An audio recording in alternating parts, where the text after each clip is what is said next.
नमस्कार दोस्तों, मैं हूं पादरी मोजेस लुगुन। आप सबों का मैं स्वागत करता हूं। आइए हम छोटी सी प्रार्थना करें। पवित्र सेनाओं का यहोवा परमेश्वर, तेरा धन्यवाद करते हैं इस सुंदर समय के लिए। धन्यवाद देते हैं तेरे वचन के लिए जो हमारे लिए मार्गदर्शक है, उद्धार का मार्गदर्शक, आत्मिक भोजन, आत्मिक बल और ताकत।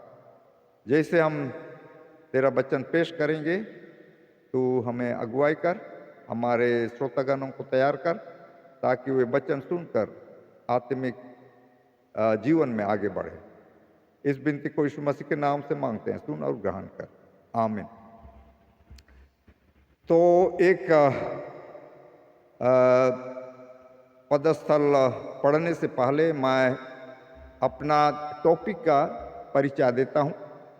यीशु मसीह का दूसरी आगमन के बारे में मैं बोलने जा रहा हूँ और इसको मैं 6 हिस्सा में बांटा हूँ।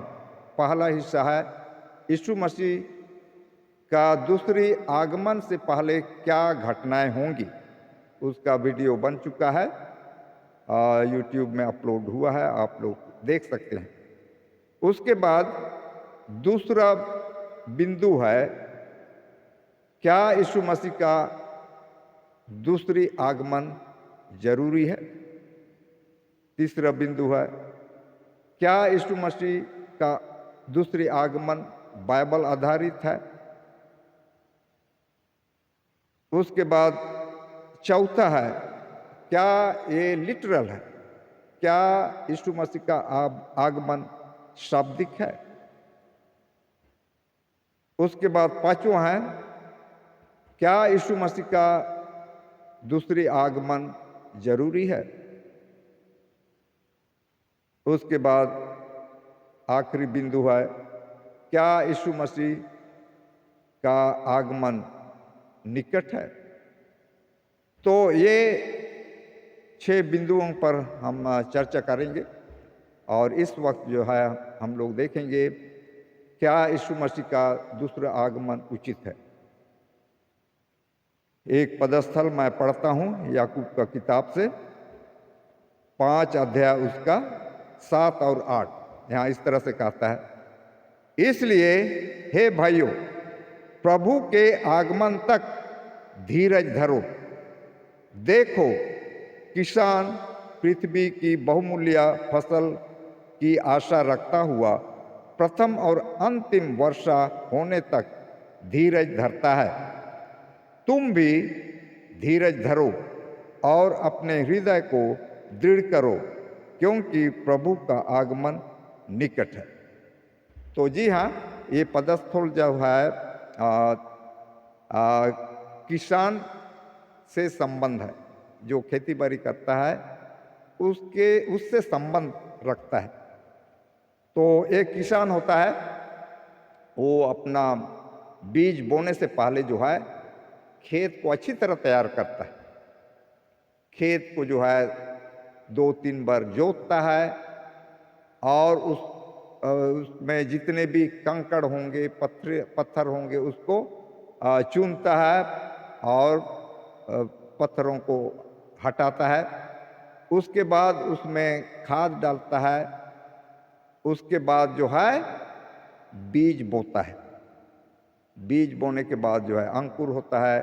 फिर उसमें जंगली घास होते हैं, उसको निकाल के फेंकता है, सिंचाई करता है।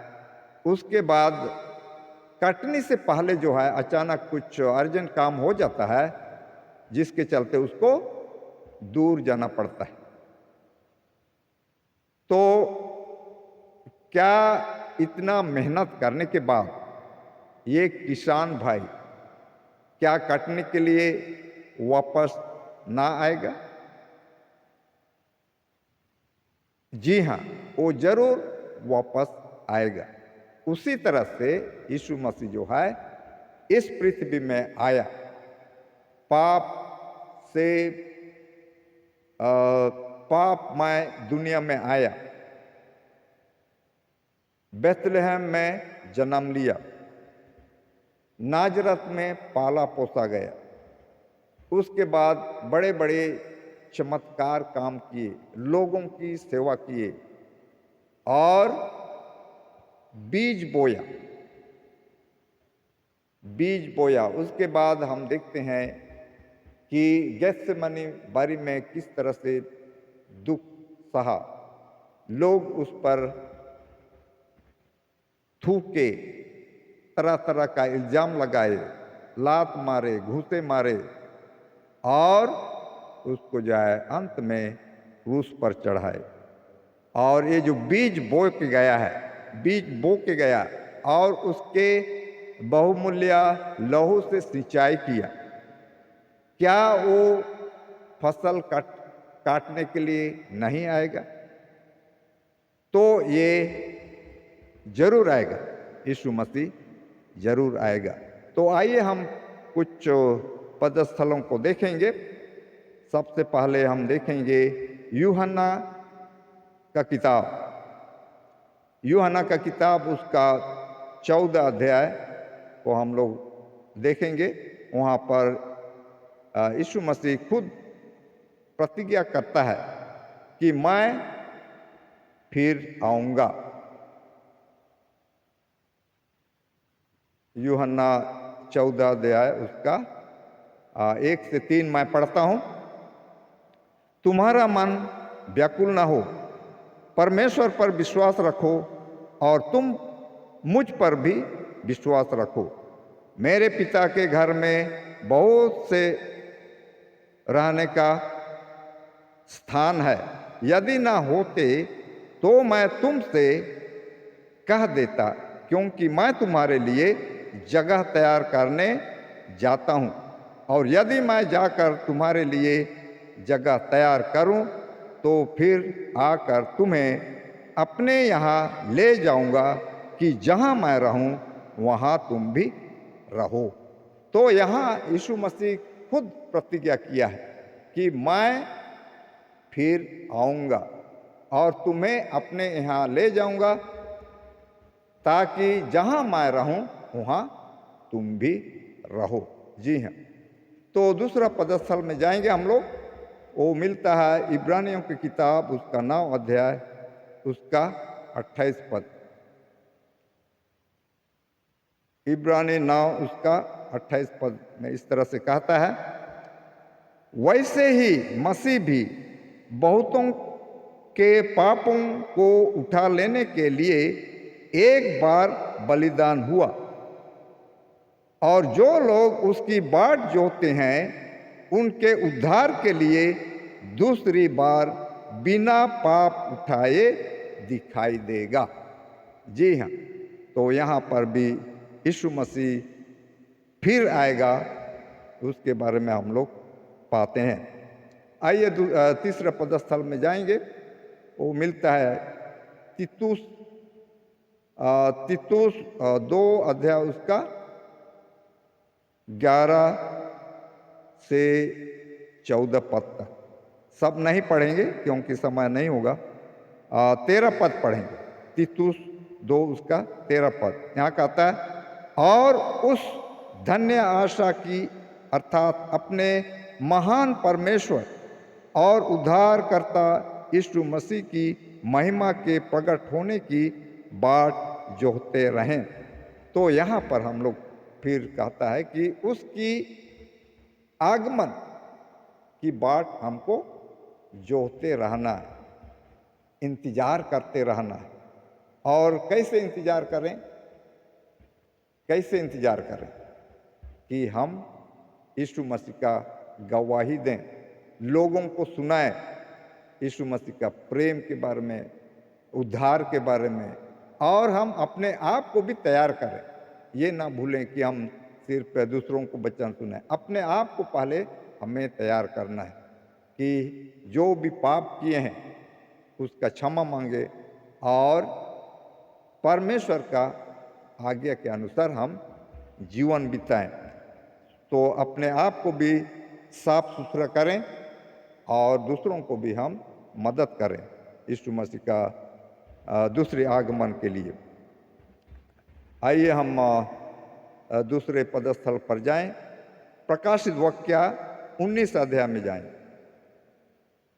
प्रकाशित वाक्य 19 अध्याय और उसका हम देखेंगे 11 से 18, 11 से 18 यहाँ कहता है, फिर मैंने स्वर्ग को खुला हुआ देखा। तो यहाँ यूहन्ना कहता है, जो यीशु मसीह का चेला है और ये प्रकाशित वाक्य का लेखक है, कहता है, फिर मैंने स्वर्ग को खुला हुआ देखा और देखता हूं कि एक श्वेत घोड़ा है और उस पर एक सवार है जो विश्वास योग्य और सत्य कहलाता है, और वह धर्म के साथ न्याय और युद्ध करता है। उसकी आंखें आग की